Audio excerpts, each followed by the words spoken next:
We are going to get started and reward all of you for being here on time, or within a few minutes of on time.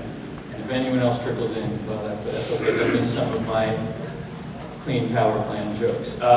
So hi, I'm Eric Hittinger, but you might know me as the guy with the hat. And I'm here to preside over this session about the Clean Power Plan. And today we have a great panel, and we're going to talk a lot about the implications of the Clean Power Plan and the strategies that different elements of the electricity market will use to respond to the new regulation. So I wanted to say a few brief things about the Clean Power Plan before handing it over to our great speakers to relieve them of the duty of bringing up the background. So a little bit of the history of the Clean Power Plan. In 2007, Massachusetts and a group of other states and environmental groups sued the EPA, the federal government, that was the Bush era EPA, basically demanding that the EPA needs to regulate CO2 and other greenhouse gases. The Supreme Court agreed and determined that CO2 was officially air pollution and that it does, quote, endanger public health or welfare, which is the wording under the Clean Air Act. The wording, it's relatively clear, was perhaps originally intended to look at direct harm from things, or if you breathe them in, it causes direct physical harm. But the Supreme Court said that yes, CO2, through the indirect effect of climate change and whatnot, was air pollution and does cause human health effects. So the Obama administration used that ruling, and the EPA implemented several regulations regarding CO2. And several years later, they were sued by the Utility Air Regulatory Group, which basically claimed executive overreach, that the EPA was reaching beyond the reasonable confines of the Clean Air Act. And the Supreme Court agreed with them, saying that the EPA can't regulate every single molecule of CO2 emitted by anyone or anything in the United States.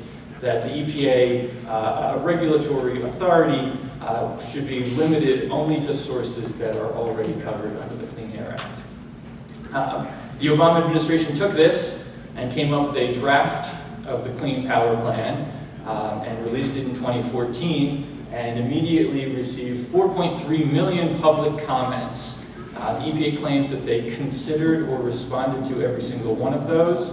I'm not sure I believe that, but we'll certainly try it. Yeah.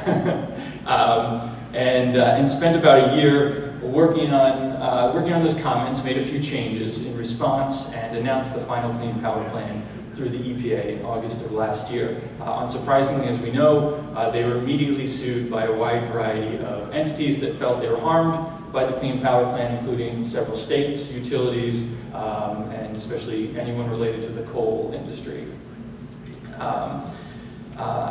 In February of this year, the Supreme Court actually ordered EPA to halt execution of the Clean Power Plan until courts could review it. And so currently it is in limbo, the execution of the Clean Power Plan. And just last month, the U.S. Court of Appeals for the D.C. Circuit heard arguments on the Clean Power Plan. If you're like me, you followed the proceedings on Twitter. And but I hate to leave you all in limbo, but we still don't know quite what the court has decided there. Hopefully sometime in the next few weeks, maybe.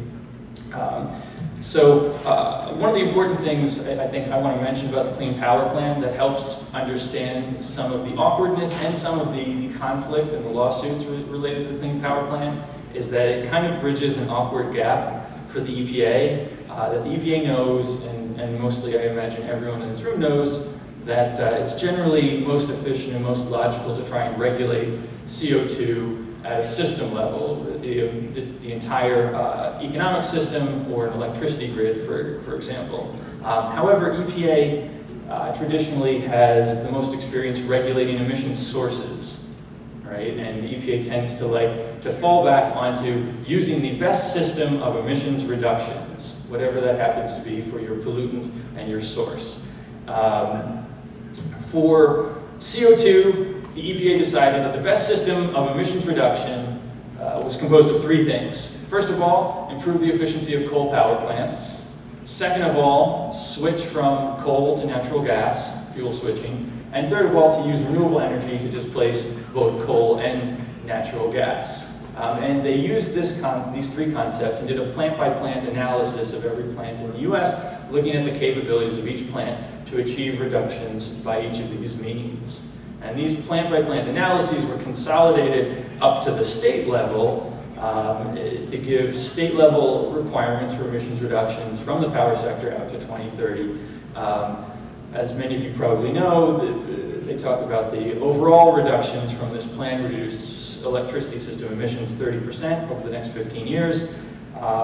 They talk a lot about flexibility. There is some flexibility in the way the states are allowed to pursue targets, and they can try and pursue a total CO2 mass limit by 2030, a rate limit by 2030, and the differentiation there, in a sense, is for states that expect to have a lot of load growth, may want to pursue a rate limit instead of a total mass limit. Or other in-state or interstate plans, trading, whatever, that will result in similar amounts of reduction overall as approved by EPA. One of the big sticking points that this plant-level analysis brings up is potentially unequitable distribution of emissions reductions. So this is a state-by-state listing of what percent emissions reductions are expected under the Clean Power Plan. And you'll note that some states are expected to reduce almost nothing, 5, 10, 15%. Other states are expected to reduce by up to 50%. And I don't want to get too political here, but you know, am I the only person that this kind of reminds you of an electoral college map a little bit? Right? That it almost looks like you're penalizing your political enemies. However, of course, the EPA, in EPA's defense, would say, no, we're not penalizing anyone. We did a very rational, straightforward analysis. And the states that aren't required to reduce emissions are the ones that can reduce emissions very much from these three mechanisms. And the places that are the most dirty, the Midwest and the West, they could reduce emissions an awful lot, very cost effectively, and it's their duty to do so. Now, I'm not going to judge that argument. That's actually the argument that is currently being judged in the courts, and so hopefully we'll hear about that soon. So at that, those are my initial opening comments, but I'm not the real act, I'm just the starter. So I'd like to invite Christine Tezak to come up and speak. She's the Managing Director of Research at Clearview Energy Partners, and she leads their analysis and coverage of electricity markets, infrastructure, and environmental policy, so she's a perfect person to come and speak about the Clean Power Plan.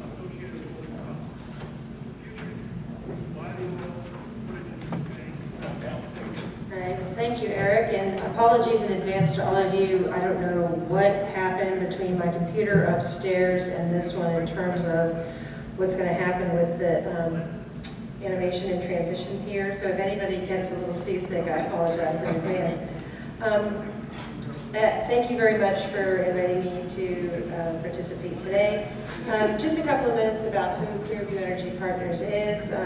Clearview Energy Partners is a Washington, D.C.-based research firm. We're not a consulting firm. We develop our own research and then we convince our clients that it's really wonderful and hopefully very useful.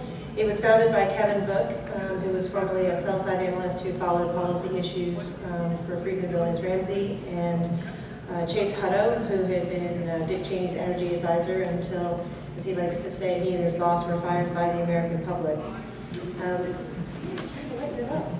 Get you ready so that we drink the bar upstairs, because this panel we're gonna represent.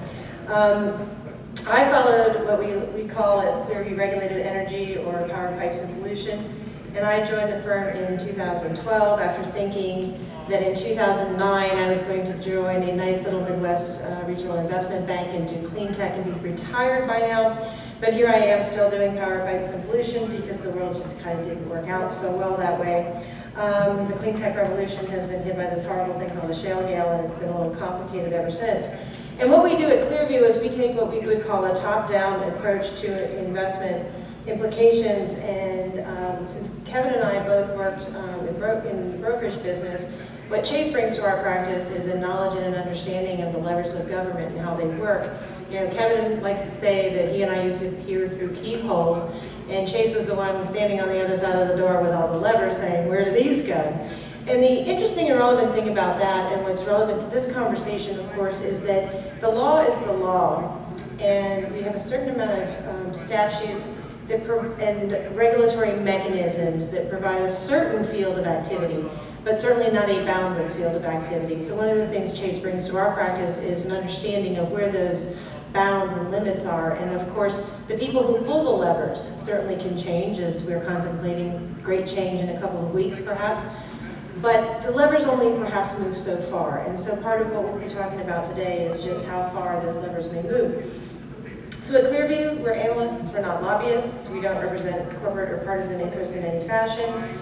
And frankly, if at least some of our clients are unhappy when they've read our report, we've probably kept it right in the middle of the fairway.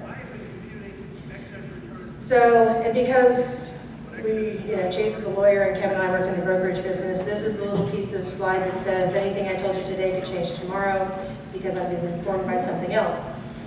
So to to talk a little bit about what we're looking at in the context of the Clean Power Plan, yes, it is a very broad-ranging, ambitious program that uses Section 111D of the Clean Air Act to address what EPA viewed as a gap in regulation. GHGs are not considered to be criteria pollutants, so they're not like nitrogen oxide, SO2, particulate matter, and they're not hazardous pollutants like mercury or other neurotoxins. And so this other sort of high volume, low toxicity pollutant EPA felt was best regulated under Section 111, especially after, as Eric mentioned, in 2007, the Supreme Court said, enough messing around, go forth and regulate. So what is most important, I think, about what we've experienced over the last 7+ years is a change in the vocabulary that has taken place in the power sector in particular, notwithstanding anything that happens with the Clean Power Plan. We would point to the fact that this administration frequently references climate, that they talk about a climate crisis, not climate change. It's a climate crisis. It's something that necessitates a response sooner rather than later. And greenhouse gas emissions are not simply emissions. They're pollution. And governments are often charged with resolving pollution. That's their job. They're supposed to put limits on things that are bad for us. And that's one of the things that we think has really materially changed under this administration. We're also operating in an environment where most states have renewable energy programs. They may be softer targets than others, but if you add it all together and you're looking at 2030, we have a de facto program on the books. If you add up all of the state targets and they meet them, we'd already be at nearly a 12% renewable portfolio standard in the United States, something that the Congress has contemplated but has yet to pass. But it's already happening, and it's happening at this disaggregated level. Environmental activism is likely to persist regardless of who is president. Oil companies are also under shareholder pressure to acknowledge, address, grapple with their greenhouse gas pollution. And we of course had a massive agreement in Paris talking about limiting GHG greenhouse gases because of concerns about the elevation of world temperatures. So this is something that the next president is going to inherit anyway. So this election may not be about energy policy, but it's going to matter a great deal, and a lot of it has to do with what falls to the next president in terms of the Clean Power Plan.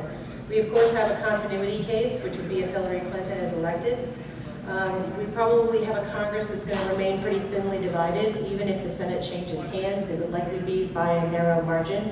My greatest fear as a Virginian is that Hillary Clinton will get elected, we'll have a 50-50 Senate, and we'll have yet another election in Virginia to fill Tim Kaine's seat. So not looking forward to that.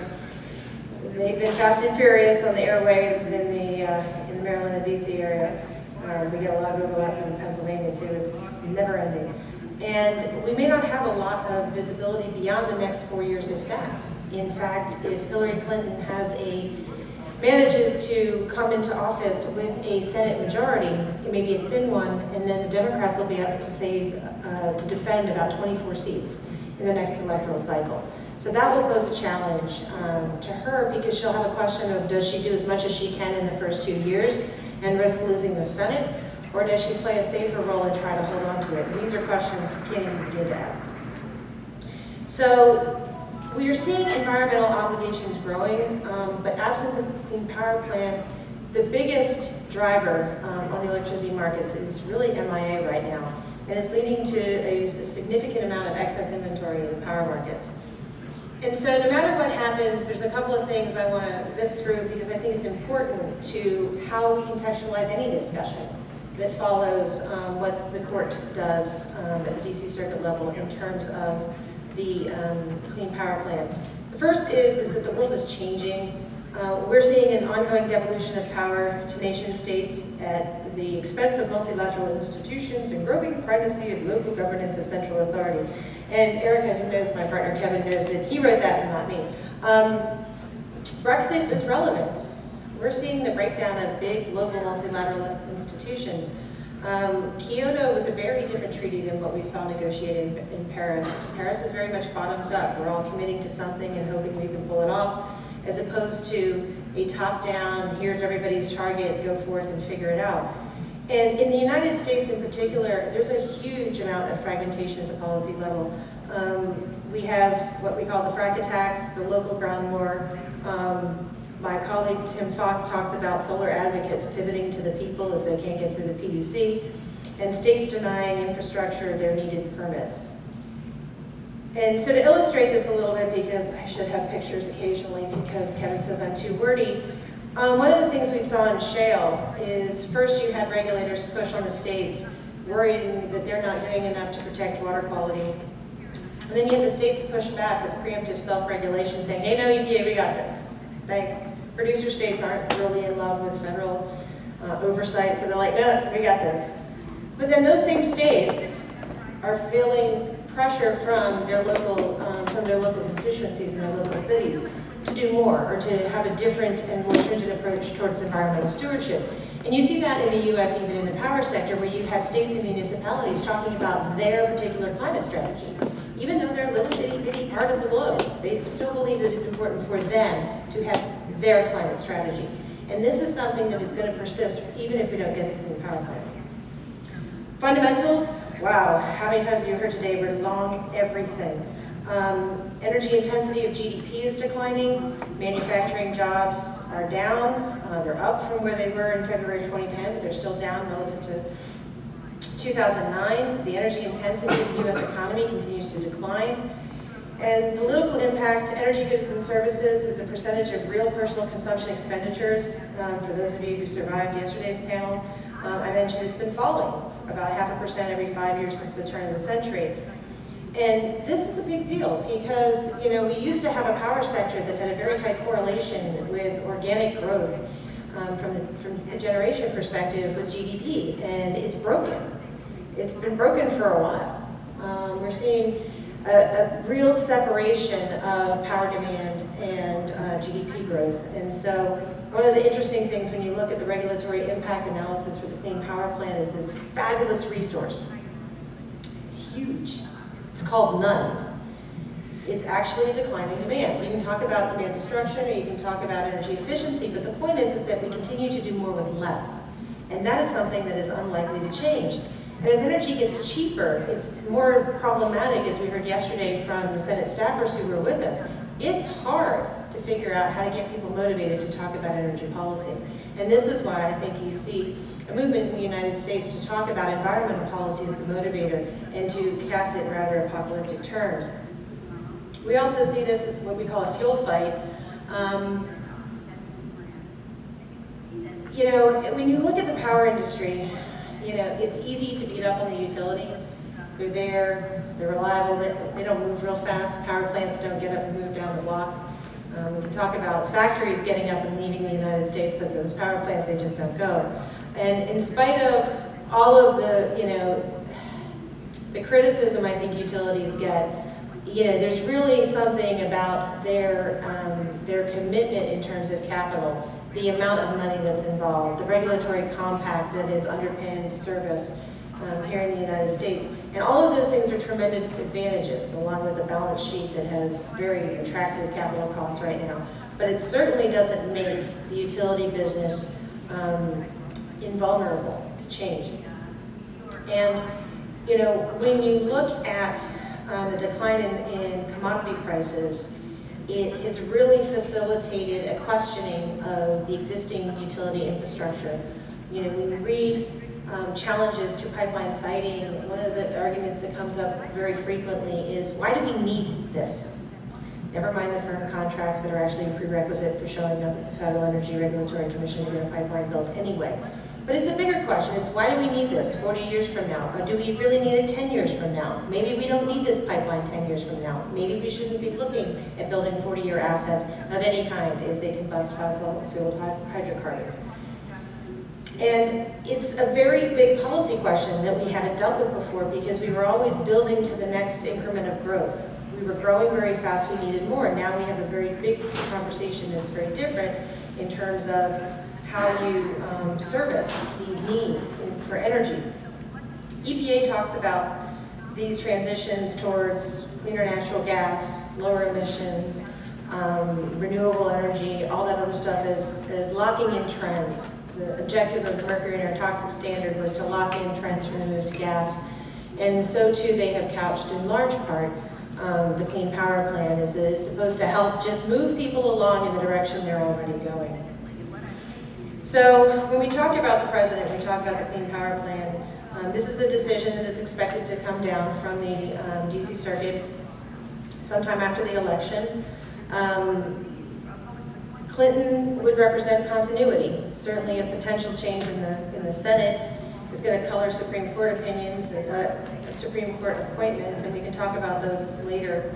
But it would shift the majority potentially from the Republicans to the Democrats. And incremental greenhouse gas regulation is probably more likely than not. Secretary Clinton would inherit President Obama's promise to live up to the Paris Treaty, and that would need to have additional commitments from the United States, and we look for them to take place most likely upstream in the regulation of methane from existing wells. If Trump is elected, then we have a question of just how much of this election platform, such as it is observed in practice. He's promised an EPA regulatory review. He could attempt to undo a win at the DC Circuit by not enthusiastically defending the Clean Power Plan appeal. We can't find any mention in the Supreme Court Procedures Manual that would prohibit the EPA saying, you know what, Supreme Court, you're really, really busy. Don't you worry about this little appeal thing. We're going to take the rule back on reconsideration. We're going to work on it. It'll be great. And we'll renegotiate it. It'll take us 6 years, and it'll go off, and it'll disappear. For the power sector broadly, there's been a lot of pressure on FERC and regional transmission organizations to help figure out how to manage or trade carbon. You know, who are going to be the appointments at FERC if, Donald Trump doesn't know what LNG is? So it's a pretty big question of whether or not he's going to call the shots or whether he's going to pass those decisions off. So when you look at the Clean Power Plan, especially the coverage that you see, the easy call for anybody to make is if the whole thing succeeds or the whole thing fails. Part of the litigation strategy was to see if they could unwind it completely by claiming a conflict between Section 111 and Section 112, which regulates hazardous pollutants. That argument did not seem to go over well even with the Republican judges. The best systems of emissions reduction, BSER, would be a pretty big win for EPA. If they're upheld on BSER, even in a divided court, that puts the wind at their backs. And it's easy to sort of estimate what we're going to look at for Clean Power Plan options if BSER sticks. But courts have a nasty tendency of not doing anything that's particularly black or white, even if the question appears binary. And one of the things that I've heard people talk about in DC is, what if EPA is limited to blocks 1 and 2, which is energy efficiency and switching to natural gas? That presents a very different set of outcomes that may be much more difficult to anticipate in terms of emission reductions. I think that in terms of shifts, it's pretty easy and it's a good story for gas, but it's not clear that we would make the ambitious targets that the nation has set for itself, or President Obama's administration set for us in the Paris Agreement. The en banc review provides the DC Circuit with an opportunity to really talk through all of the issues that were raised. And one of the reasons many people believe they took this step is because this may be the decision that prevails, particularly if we wind up with a 4-4 deadlock at the Supreme Court. And by default, the DC Circuit decision stands, however it is written. So there's a belief that the DC Circuit takes its potential responsibility very seriously and is looking to make sure they give it the most robust hearing they can. A partial remand probably inevitably leads to some sort of appeal at the Supreme Court, but we're not sure that's the only outcome we could get. One of the things that's not been clear is why exactly Justice Kennedy supported the stay. There's some speculation at SCOTUS blog that he's a big states writer, and the idea of having a federal implementation plan become binding as early as September 2016, before the justice system ran its course, might have been something that he could not endorse, even if he thinks EPA is doing the right thing. Well, that issue would be off the table. So if the DC Circuit writes a robust decision and the Supreme Court has a lot of backlog because they've been setting cases aside with their 4-4 divide, it's not a high probability event, but there is the possibility that the Supreme Court would decline to take cert. And in which case, the stay would dissolve, the Clean Power Plan could stand, and EPA could say, SIPs, 2018, see ya. And let's put this buggy back on the road for 2022. Personally, I think that would be the best outcome for the power industry, because it would reinstate the regulatory impetus to move dirtier assets out of our stack. If we get a DC Circuit decision that doesn't come till next spring and we have a President Trump, it looks like we would probably have the Clean Power Plan shelved indefinitely, because either they could bring it back, seek to strike a settlement with opposing parties to bring it on remand or on reconsideration and just sort of shelve it. What we see most utilities and their policymakers prefer is an absence of volatility and stable prices.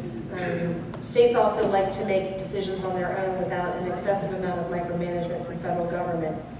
And that's what they look like. I think EPA's strategy going into the Clean Power Plan was to make some of their flexibility look so complicated that a mass-based cap and trade system was a lot easier. And that moving from state to regional to national trading is something that would sort of take care of itself organically. And I think that if we get a Clean Power Plan, it will probably trend that direction, particularly if the next thing that EPA does is go after greenhouse gas emissions at refineries and takes a broad BSER approach to that sector as well, looking at the content of the fuels as a system and as the refinery product, instead of merely just the emissions that come from those facilities. So without CPP, we have too much of a good thing. We have older assets that don't go away. We have a 5-year extension of the PTC and ITC, which keep bringing renewables. We have consumers who want to be prosumers and supply for themselves. That is really wreaking havoc in some states on the net load curve and how power is supplied to them. Demand is stagnant or declining, independent of any new federal policies. We can probably thank the Energy Independence and Security Act, and a lot of those energy efficiency targets that were established 10 years ago are finally starting to come in.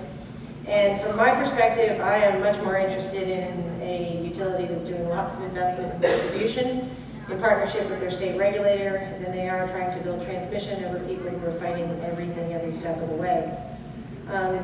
We do have risks and vulnerabilities.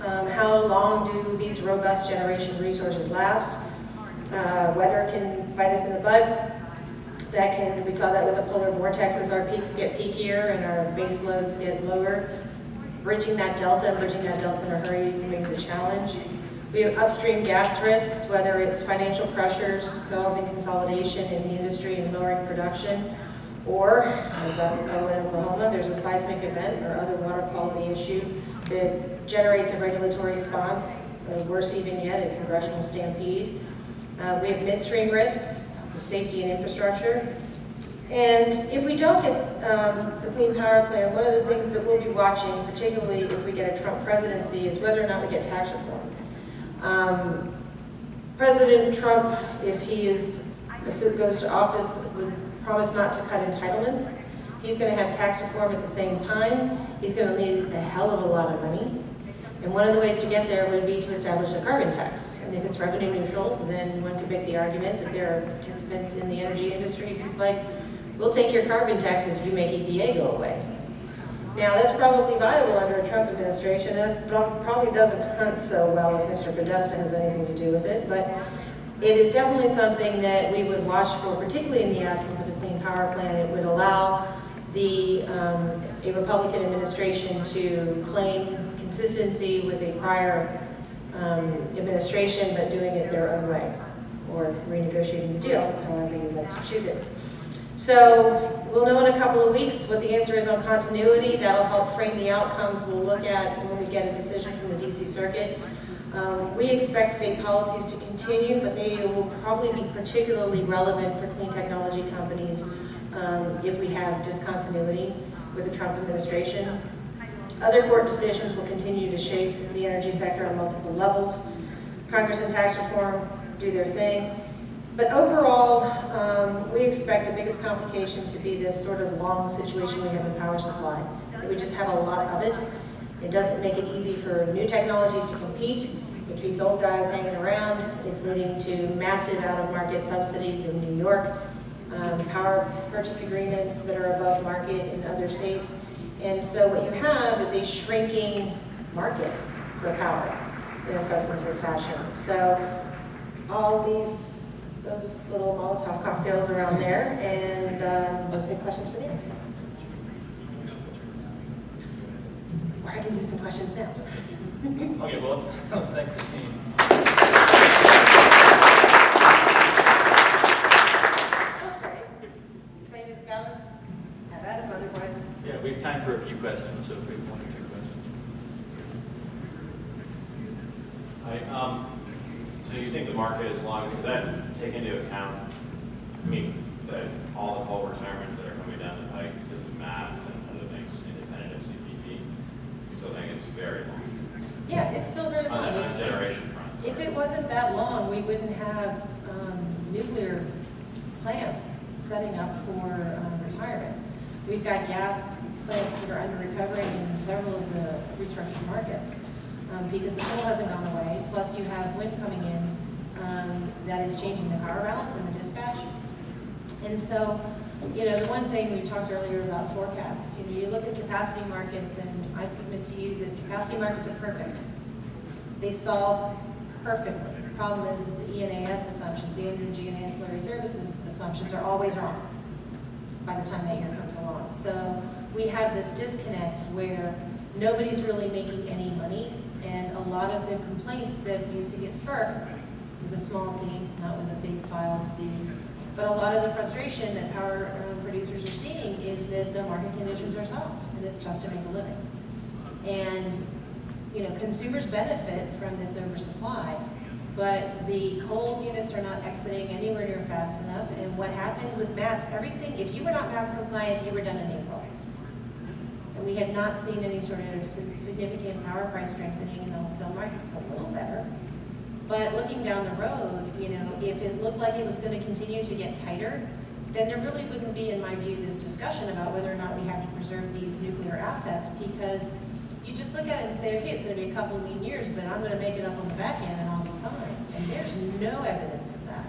If anything, what we're seeing is the inverse, particularly in New York and in Illinois. So, you know, if that's where we're at on the restructured markets in particular, Charles has got what's going on, he's fine. But he doesn't have those horrible little restructured markets messing up what they've got going on. And, but in the restructured markets, the price formation continues to be a huge problem before FERC, and something they just don't seem to be getting on top of. Yes, we're talking about various groups who protest against fracking and progressive activists. But isn't there also a larger question of local control with protesting against wind farms, for example, and protesting against just about the kind of local issues that could, in fact, impede any kind of changeover in terms of power system. And so, at what point do you see a local control issue becoming important in this particular context? Because doesn't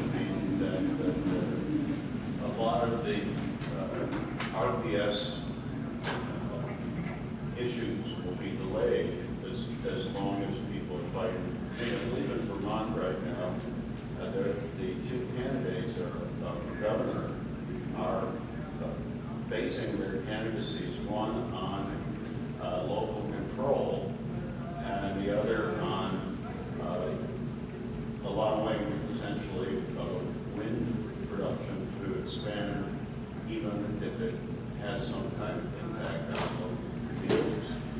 Yeah, that's the one, it's actually the community next to the one that's having the wind farm. The renewable folks are pretty surprised when they get pushback from environmentalists when it comes to siting their projects. We've seen pushback on solar facility siting in California. There's the issues with wind generally. We've seen that even in the Midwest, usually due to noise. Seeing it a little bit in Pennsylvania, but not as much. The larger the project is relative to the size of the community it's closest to, has a lot to do with that. But I would say we're already seeing it, and we're seeing it when there's a perception that the power isn't going to be consumed directly. So to the extent you're seeing projects that are built with an eye towards giving independence, control, increased reliability or resiliency to a local community, those are the ones that seem to have the ingredients to move forward. But if it's a community that's sited next to a utility scale facility where that power is going to somewhere else, then there seems to be an entirely different dynamic. So we look at it more as this issue of, where it's going, because if that's consistent with this fragmentation theme that we're seeing, that there's an interest in microgrids and in islanding and in providing their own power and becoming sustainable on their own, and less magnanimous views in terms of hosting large-scale facilities, particularly if they're going to be noisy. And ask you to hold your question, Claudia. So for the sake of time, we should press on. Sometimes when you look at the Clean Power Plan, it seems like the primary design criteria was to keep electricity system economists in business. It gives us all lots of work to do. So for academics like me, get very excited, think of all the research papers that you can work on. For Charles Rossman, I don't think he's quite as excited about the Clean Power Plan overall. So Charles is the forecasting and model development manager for a Southern company, an electric utility in the South, and he's in charge of analyzing the effects of environmental policy and working out the implementation plans of the company. And so I'm really excited to hear what Charles has to say about how they plan to respond to the Clean Power Plan. All right, great. Thank you, Eric, and thank you, Christy, for a great introduction to what the Clean Power Plan is. I do not have slides, and instead I'm going to walk around and talk.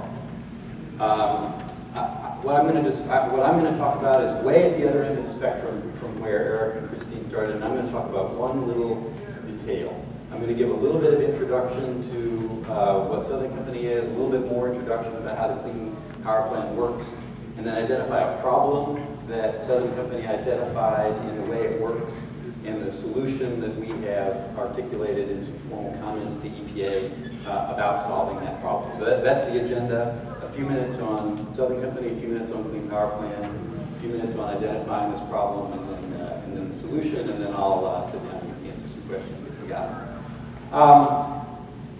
So Southern Company is a large, vertically integrated, traditionally regulated electricity utility in the southeastern U.S.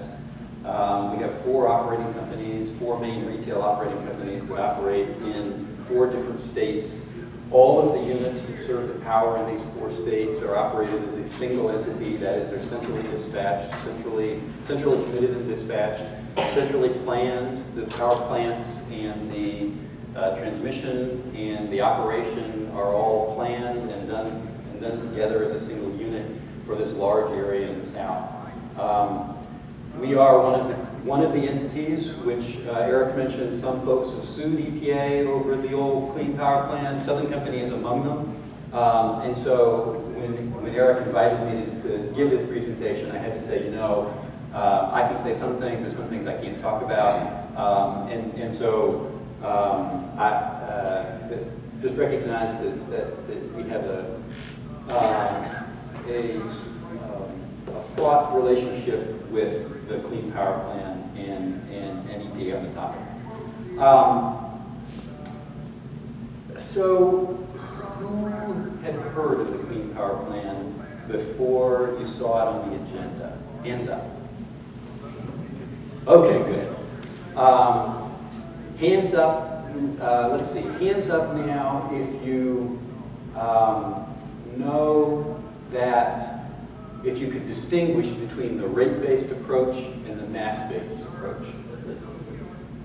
That's a smaller group. How many know whether the state that they live in is leaning toward a mass-based approach or a rate-based approach? Good. And how many have seen a price projection for the trading instrument? So how many know the name of the trading instrument in the rate-based approach? Good, we got a couple. How many know what a gas shift ERC is? Oh, we got one. All right, two. Okay, good. Just. And how many have seen a price projection for ERCs? And how many have seen a price projection for the mass-based instrument called allowances? All right. So, So what I'm going to talk about on the Clean Power Plan has to do with this this multiple worlds that EPA is setting up in the Clean Power Plan, and a little bit about an interest that Southern Company has in having a window opened between those two worlds. So the Clean Power Plan provided a bunch of different options for states to choose as to how to comply. EPA provided a particular target for each state in either a mass-based approach or a rate-based approach. And then a few different versions that you could take. If the state chose a mass-based approach, there are a couple different flavors there, and a rate-based approach, a couple different flavors there. But EPA provided the key targets in each of these areas. California is likely to have a particular approach that California's been working on for a long time. The RGGI states are likely to stick with RGGI and enhance it a little bit, or change it, or make it be their program for satisfying the Clean Power Plan. But the rest of the states are likely to choose between a rate-based version and a mass-based version. And as EPA set it up, these two worlds, that is, the set of states throughout the U.S. that adopt a rate-based approach and the set of states that adopt a mass-based approach, are not there is not instrument trading between these two worlds. So in the rate-based world, the instrument is called an emission rate credit, an ERC, emission rate credit, and those things are available. I'm going to talk mainly about, it gets even nerdier, the subcategory specific version of the rate-based approach, because we think that that's the approach that most folks are going to take. So subcategory specific, when I say rate, I mean subcat.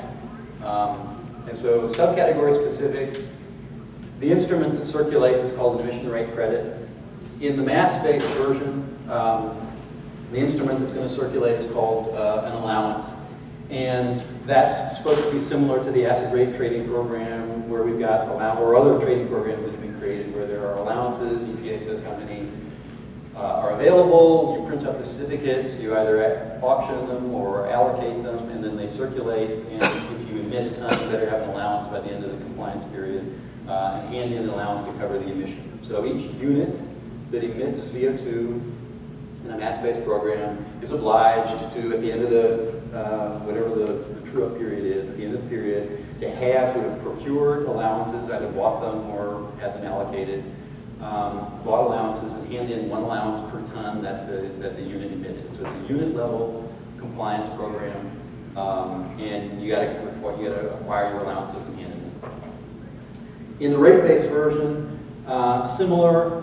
In the rate-based world, states that adopt a rate-based program, each unit is responsible for having its emission rate be below a target.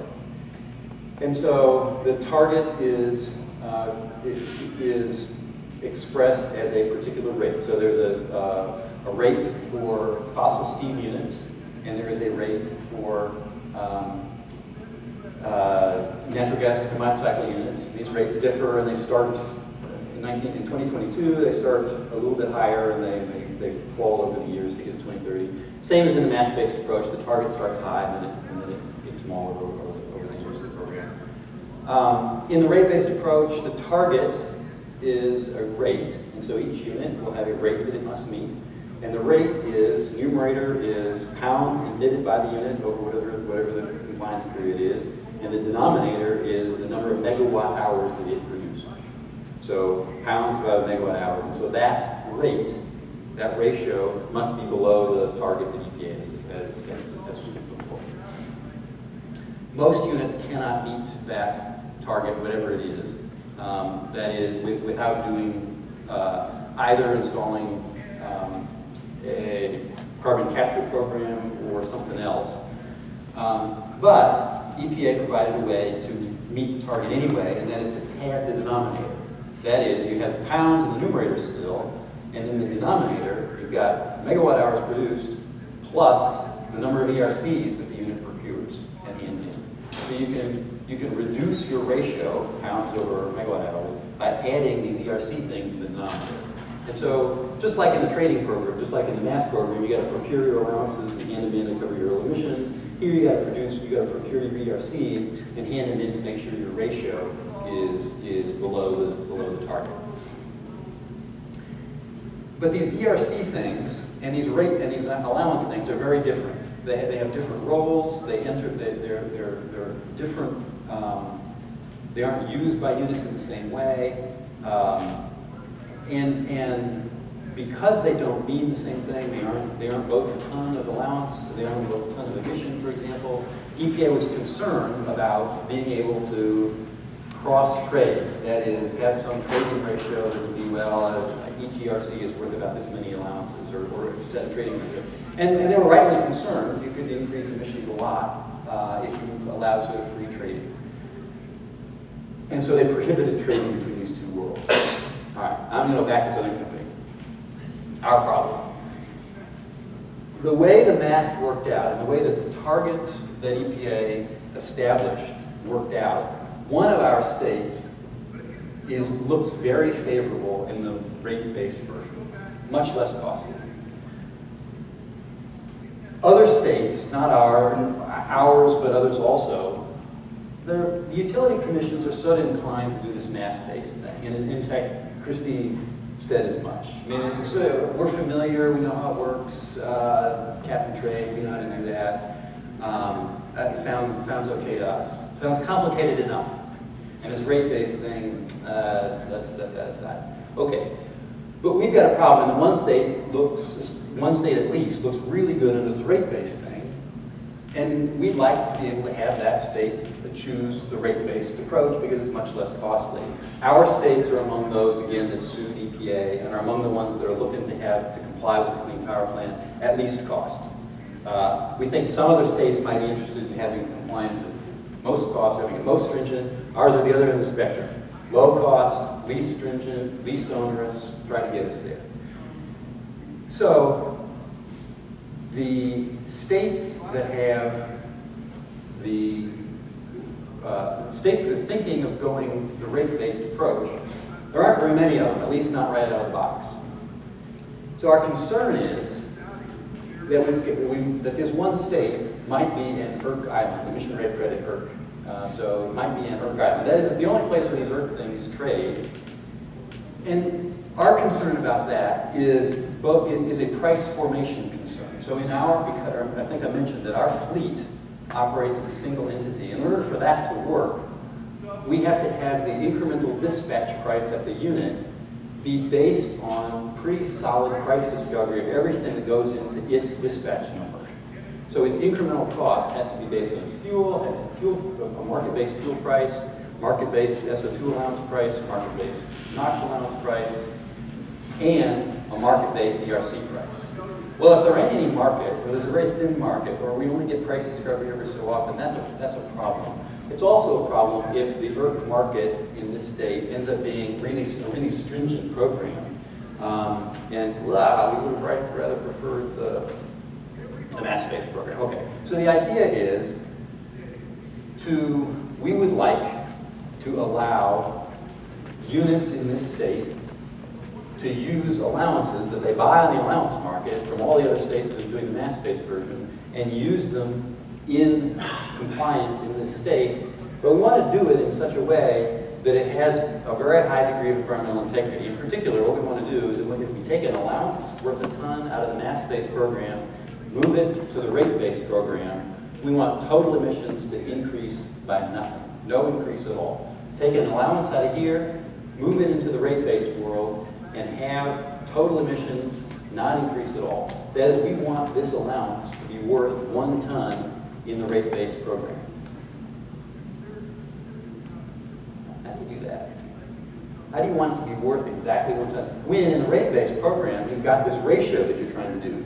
So it's pounds in the numerator, the denominator is megawatt hours plus ERCs, plus gas shift ERCs. All right, so what we have proposed to EPA is a unit-specific number, specific to the unit, to each unit, that allows allowances to be added in the denominator. So in a rate-based world, it's pounds divided by megawatt hours plus ERCs plus gas shift ERCs plus alpha, a factor, we labeled it that, times the number of allowances that the unit hands in also. And it's figuring out what that alpha has to be. What do you get to multiply your allowances by in order that you preserve environmental integrity? That is, 1 ton taken out of the mass world, we're going to emit 1 less ton in mass, we want to emit only 1 ton more in rate. And so figuring out what that alpha is, it turns out, if you care, it's 2,000 times the quantity, 1 over the rate at the target, the rate in that year for that unit, minus 1 over that unit's emission rate. Simple, huh? All right, so that's the answer. We wrote this up, and it was fun to write it up and to see it appear, and all the math that derives it in the Federal Register. So we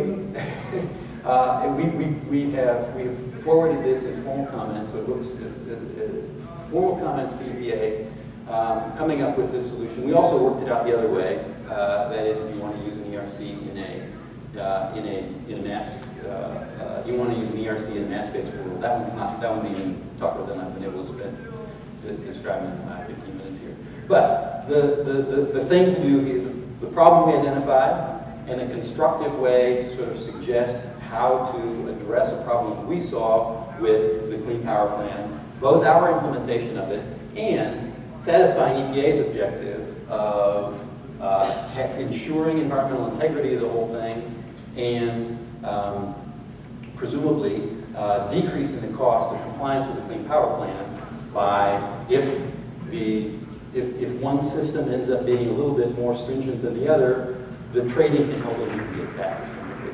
And so this is increasing efficiency, decreasing cost of achieving the environmental objective.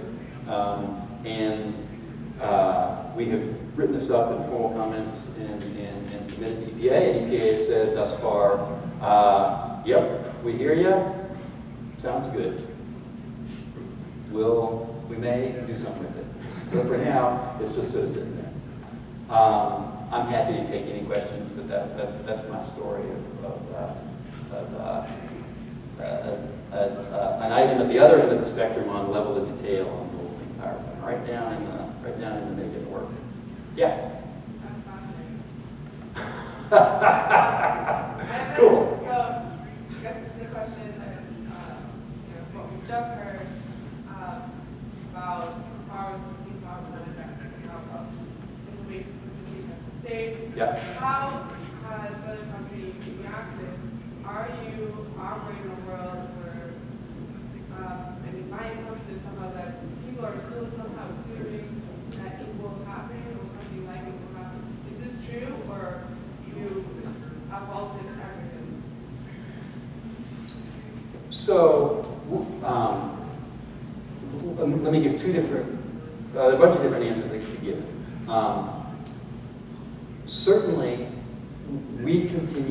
the company continues to do analysis and thinking about the Clean Power Plan. Our states have generally decided not to proceed, but we all sort of attend meetings and talk a little bit about these things. They can't spend any money on it, but they'll show up at meetings if they're in town. And so, and that's sort of a political, pencils down because of the stay, but yet they know that something will likely happen that they need to deal with. So we're proceeding to think about it. It's an important, regulation, and we need to proceed as if it may come to pass in about the form that it's there. I'm passing no judgment on whether that's likely, but in the comments I've made here, I have acted as if it's an important proposal and that we want it to be as workable as possible if it were to come into effect. Yeah.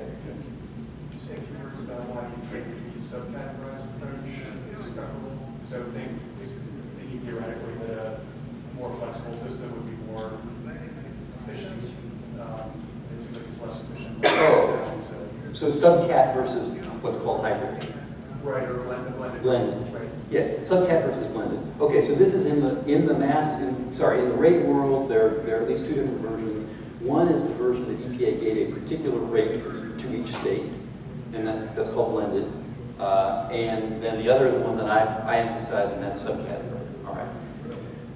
The reason there are a couple of problems with blended. The first is that it is not. There is no interstate trading at all with blended. So the way blended works, you can, if two states get together, and 2 or 3 states get together and jointly design a program, then all of the units in that state are going to be subjected to a blended rate for that state.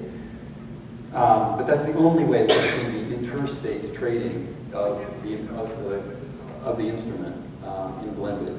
I'll get back to that in a minute. Whereas in subcat, it's deemed trading ready from day one, because every unit that elects subcat is subjected to exactly the same rate. So 2 observations. Subcat is likely, we have found, subcat is likely to be less stringent than blended. In fact, we have usually found that. So that's one reason. The other is that we don't think that any states are going to join. And the reason to not do that is that one state, if 2 states join and get a rate in the middle, one state's a winner and one state's a loser in that. And it's like, if you're the loser state, it's like, what? I'm not. Why would I do that? So we don't, for those 2 reasons, we don't think that focusing on blended is worth it. Yeah. How does the allocation of the credits happen? Oh, I didn't do that, did I? Oh, I skipped that part. So in subcat, where do the credits come from? That's a great question. So in a rate-based approach, the credits are created by generating electricity from a non-emitting resource, a new non-emitting resource. So that's solar, wind, nuke. So those, generally that's it. So if you generate a megawatt hour with a new solar facility, you're awarded 1 ERC. Another way to earn ERCs is also with energy efficiency improvements. So if a megawatt hour is created, then an ERC is awarded. And so that's where they come from. Yeah. Has Southern's acquisition of AGL resources played into how you're going to be dealing with the Clean Power Plan? Or is that just a separate strategic decision? I mean, it is a large gas utility.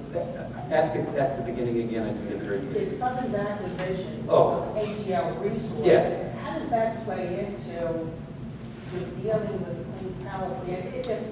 So the question is, Southern Company recently bought